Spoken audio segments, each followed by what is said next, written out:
Hi guys, आप सुन रहे थे मेरे साथ मस्त मौला भाग 51। कुछ दिन बाद केशव और उसके माता पिता विशाल और सुधा मिष्टी के घर पर आए केशव और मिष्टी की शादी की बात करने। एक तरफ मीनाक्षी जी मिष्टी की शादी को लेकर बेहद खुश थी, वहीं दूसरी तरफ मिष्टी बस खुश होने का दिखावा कर रही थी। अंदर ही अंदर उसे कितनी तकलीफ हो रही थी ये तो सिर्फ वही जानती थी। उसका दिल टूटकर बिखर रहा था, लेकिन उसने अपने अंदर का शोर किसी के कानों तक पहुंचने नहीं दी। अरे मीनाक्षी, कितने साल हुए तुम्हें देखे, पर तुम आज भी वैसी ही खूबसूरत और जवान लगती हो, सुधा जी ने कहा। तो मीनाक्षी जी बोली, अब तुम बस भी करो सुधा, मैं उतनी भी जवान नहीं रही। ये सुनकर सब हंसने लगे। इतने में मिष्टी सबके लिए चाय नाश्ता ले आई। तो मीनाक्षी जी बोली, लो मिष्टी भी आ गई। और फिर मिष्टी सबको चाय देने लगी। मिष्टी ने हल्के गुलाबी रंग का सूट पहना हुआ था और चेहरे पर हल्का फुल्का ना दिखने के बराबर मेकअप लगाया, वो भी सिर्फ मीनाक्षी जी के कहने पर। केशव तो बस मिष्टी को देखता ही रह गया।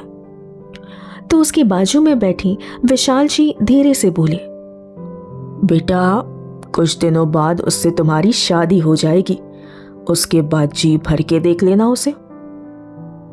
क्या डैड, आप भी ना, केशव ने ऐसे कहा जैसे उसकी कोई चोरी पकड़ी गई हो। मिष्टी बेटा, तुम बचपन में जितनी प्यारी थी अब तो उससे भी ज्यादा प्यारी और खूबसूरत हो गई हो। तुम्हें पता है मीनाक्षी, मेरी तो दिली ख्वाहिश थी मिष्टी को अपने घर की बहू बनाने की।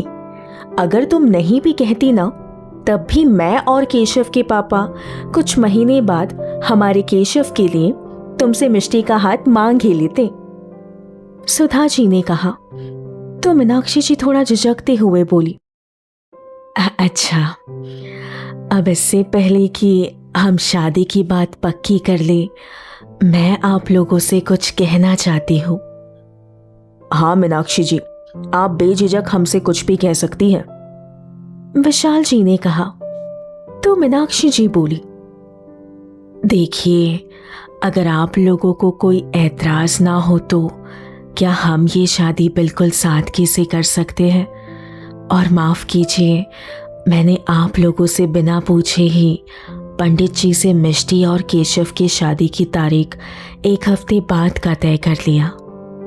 मैं जानती हूँ शादी की तैयारियों में वक्त लगता है, लेकिन इसके पीछे एक वजह है, और वो वजह ये है कि मीनाक्षी जी इसके आगे कुछ बोलती, सुधा जी उनकी बात बीच में काटते हुए बोली, और हमें इसके पीछे की वजह जानना भी नहीं है। जरूर कोई बहुत बड़ी वजह रही होगी जो तुमने शादी की तारीख पंडित जी से एक हफ्ते बाद की निकलवा ली, मगर हमें उससे कोई ऐतराज नहीं है। और रही बात शादी की तैयारियों की, तो उसकी तुम फिक्र मत करो, हम एक वेडिंग प्लानर हायर कर लेंगे, वो सब संभाल लेंगे।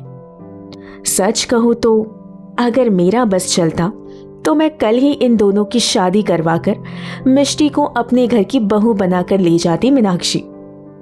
अब शादी एक हफ्ते बाद हो या कुछ महीने बाद, हमें उससे कोई फर्क नहीं पड़ता, बल्कि हमारी तो खुशनसीबी है जो मिष्टी हमारे घर की बहू बनेगी, और इससे ज्यादा हमें क्या ही चाहिए। तुम नहीं जानती सुधा, मैं इन सब चीज़ों को लेकर कितनी ज़्यादा परेशान थी, मगर तुमने मेरी सारी परेशानी दूर कर दी।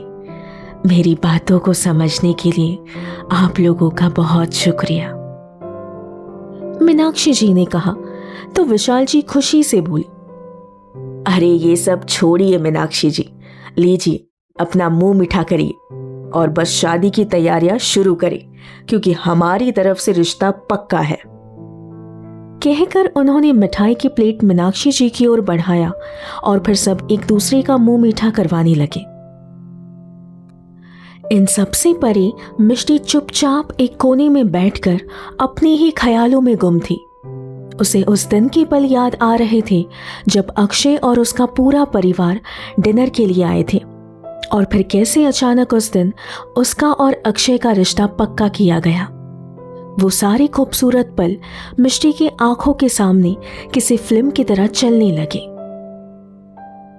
मैं तो अपनी होने वाली बहू को खुद अपने हाथों से मिठाई खिलाऊंगी, कहकर सुधा जी ने मिठाई का एक टुकड़ा उठाया और मिष्टी की ओर बढ़ाकर कहा, ये लो बेटा। लेकिन मिष्टी अब भी अपने ख्यालों में खोई हुई थी। ये देखकर मीनाक्षी जी ने उसे हिलाकर कहा, मिष्टी बेटा। हाँ मॉम।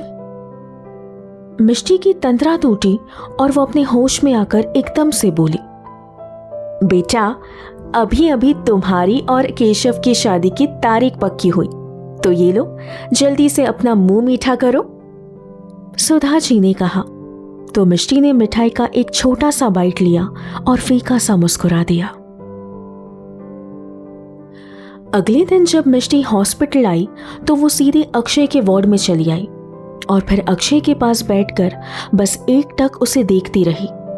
वो बिल्कुल खामोश नजरों से अक्षय को देखे जा रही थी, मानो जैसे आज उसके पास कुछ कहने के लिए बचा ही ना हो।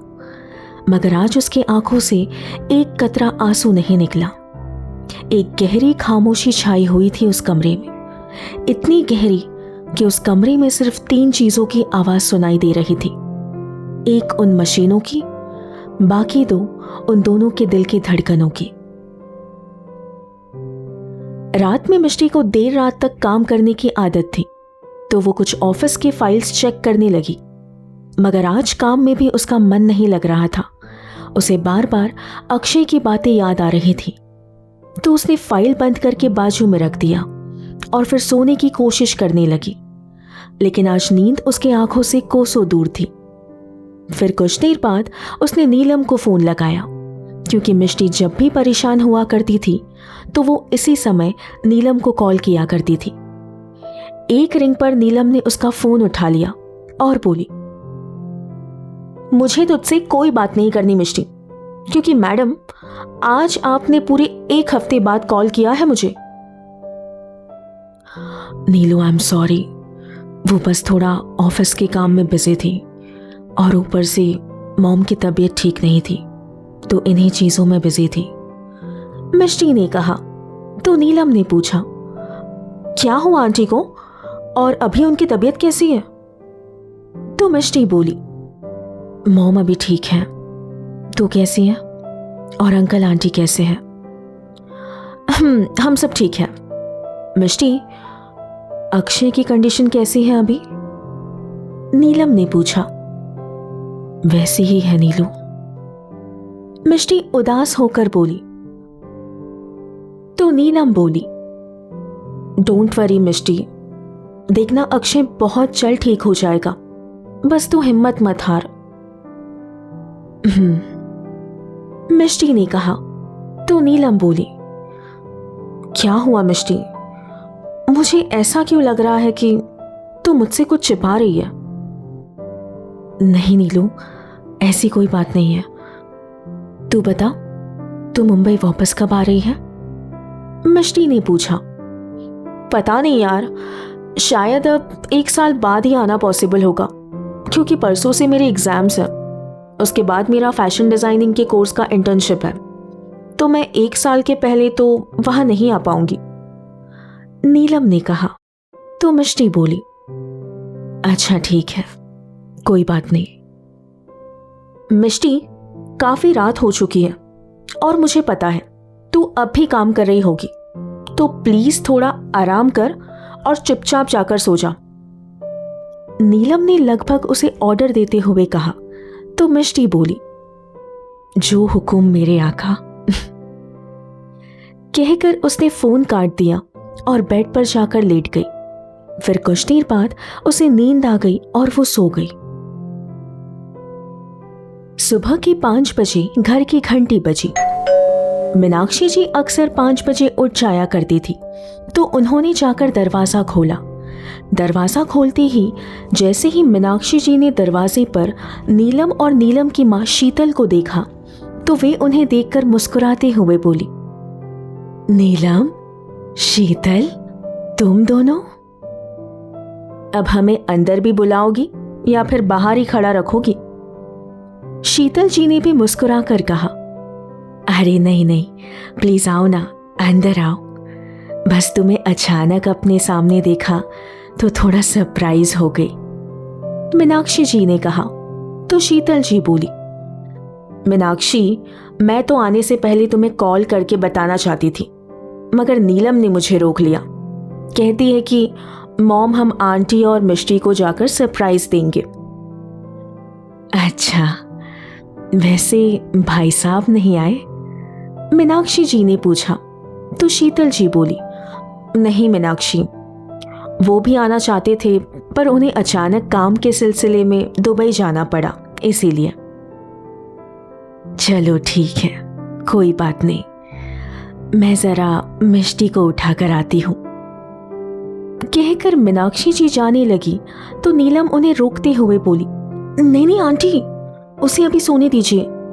अगर आपने उसे अभी उठा दिया तो मेरा पूरा प्लान फेल हो जाएगा। कौन सा प्लान बेटा? मीनाक्षी जी ने पूछा।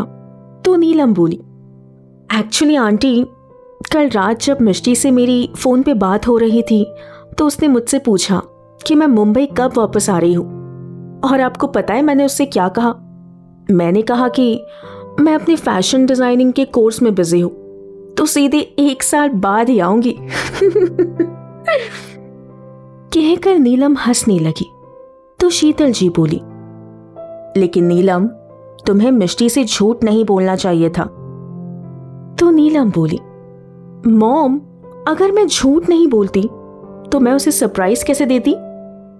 फिर मीनाक्षी जी से बोली, आंटी, वो जब उठेगी ना तो मैं खुद उसके कमरे में जाकर उसे सरप्राइज दूंगी।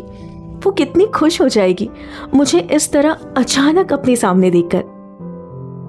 अच्छा ठीक है बेटा, जैसी तुम्हारी मर्जी। एक काम करो, पहले आप दोनों जाकर फ्रेश हो जाओ, मैं तब तक तुम दोनों के लिए गर्मा गर्म नाश्ता बनाती हूँ, मीनाक्षी जी ने कहा। तो नीलम और शीतल जी गेस्ट रूम की तरफ चली गई। फिर कुछ घंटे बाद नीलम ने मिष्टी के कमरे का दरवाजा खटखटाया तो मिष्टी अपने गीले बाल तौलिए से सुखाते हुए बोली, मॉम, दरवाजा खुला है, आ जाइए।